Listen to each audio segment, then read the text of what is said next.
Audience, today is Monday, September 26th, 2022. I have to go to work now, but I'm going to read this new article to study English by focusing on words, phrases, and sentences that I would like to remember for later days. Here we go. This one is from freethink.com. Why pumping water back into hydro dams beats batteries for renewable power? Batteries get hyped, but pumped hydro offers the vast majority of long-term energy storage essential for renewable power by Matthew Stocks and Bean Liu and Andrew Blakers, February 9th, 2022. Detroit Dam, Detroit, Oregon. Oh, okay, it's a dam in Oregon, but the city name is Detroit. Dan Myers, Unsplash. I wonder what the Unsplash means. Probably the website or the company's name. Challenges, like stockphotos.com. Challenges: building a solar punk future, share.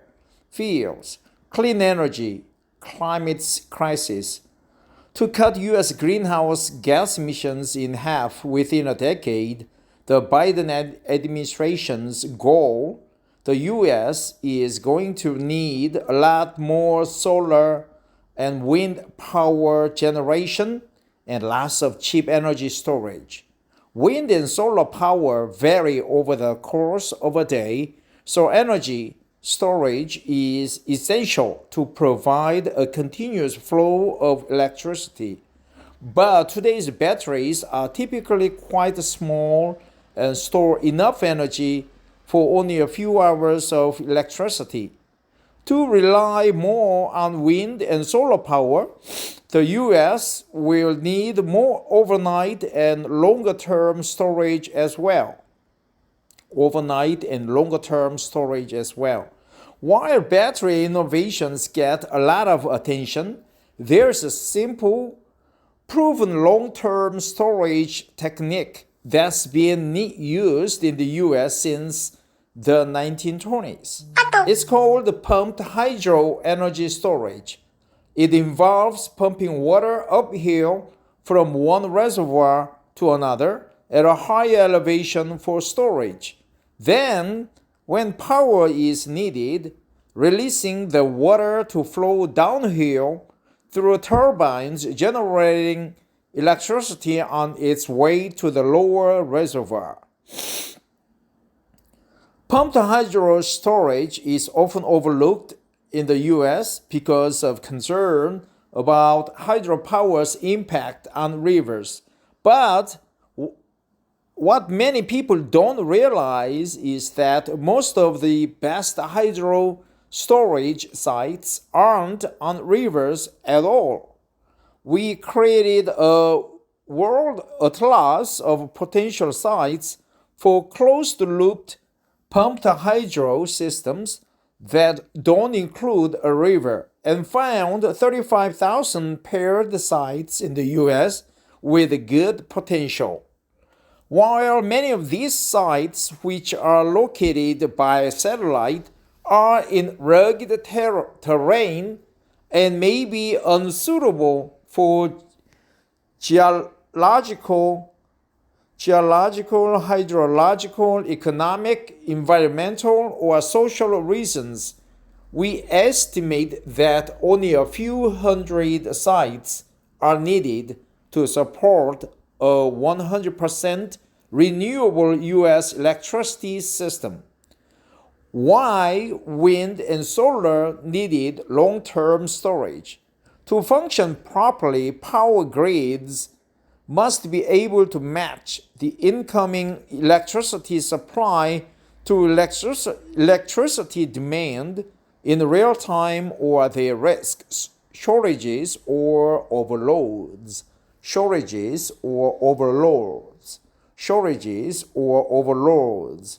There are several techniques that grid managers can use to keep that balance with variable sources like wind or solar. Wind or solar, wind or solar. These include sharing power across large regions via interstate high voltage transmission lines, managing demand, and using energy storage. Batteries deployed in homes, power stations, and electric vehicles are preferred for energy storage times up to a few hours. They are adept at managing the rise of solar power midday when the sun is overhead and releasing it when power demand peaks in the evenings. Pumped hydro, on the other hand, allows for larger and longer storage than batteries, and that is essential in a wind and solar dominated electricity system. It is also cheaper for overnight and long-term storage. Off-river pumped hydro energy storage. In 2021, the U.S. had 43 operating pumped hydro plants with a total generating capacity of about 22 gigawatts and an energy storage capacity of 553 gigawatt hours. They make up 93% of utility scale storage in the country. Globally, pumped hydro's share of energy storage is even higher, about 95% of energy storage volume. Pump hydro projects, pump hydro projects can be controversial, particularly when they involve dams on rivers that flood land to create new reservoirs and can affect ecosystems. Pump hydro, creating closed-loop systems that use pairs of existing lakes or reservoirs instead of rivers would avoid the need for new dams. A project planned in Bell County, Kentucky, for example, uses an old coal strip mine. Little additional land is needed except for transmission lines. An off-river dam pumped hydro system comprises a pair of reservoirs spaced several miles apart with an altitude difference of 200 to 800 meters, about 650 to 2,600 feet, and connected with pipes or tunnels. The reservoirs can be used new or use old mining sites or existing lakes or reservoirs. On sunny or windy days, water is pumped to the upper reservoir. At night, the water flows back down through the turbines to recover the stored energy. A pair of 250-acre reservoirs with an altitude difference of 600 meters or 1,969 feet and 20-meter depth, 65 feet, can store 24 gigawatt hours of energy, meaning the system could supply 1 gigawatt of power for 24 hours, enough for a city of 1 million people.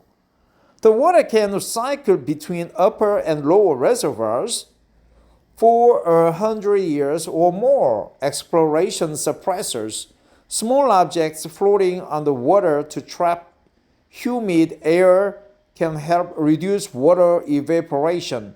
In all, the amount of water needed to support a 100% renewable electricity system is about 3 liters per person per day, equivalent to 20 seconds of morning shower. This is 1/10 of the water evaporated per person per day in the cooling systems of U.S. fossil fuel power stations. Fossil fuel power systems, pumped hydro systems. Storage to support 100% renewables. Little pumped storage has been built in the U.S. in recent years because there hasn't been much need, but that's changing. In 2020, about 3/4 of all new power capacity built was either solar photovoltaics or wind power, solar and wind. Solar photovoltaics or wind power. Their costs have been falling and making them cheaper to build in many areas than fossil fuels. Australia is installing solar and wind 3 times faster per capita than the US and is already facing the need for mass storage. It has 2 systems under construction that are designed to have more energy storage than all the utility batteries in the world put together. Another dozen are under serious consideration. None involve new dams on the rivers. The annual operating cost is low and the working fluid is water rather than battery chemicals. Shifting electricity to renewable energy and then electrifying vehicles and heating can eliminate most human-caused greenhouse gas emissions, GHG. The U.S. has vast potential for off-river pumped hydro storage to help this happen, and it will need it as wind and solar power expand. Andrew Blakers, Professor of Engineering, Australian National University, Bin Lu, Research Fellow, Australian National University, and Matthew Stocks, Research Fellow, ANU College of Engineering and Computer Science, Australian National University. This article is republished from the conversation under a Creative Commons license. Read the original article related. Okay, so this is good article. Pumped hydro, solar, wind, photovoltaics, and so on. I have to go to work now. Thanks for listening. Bye bye.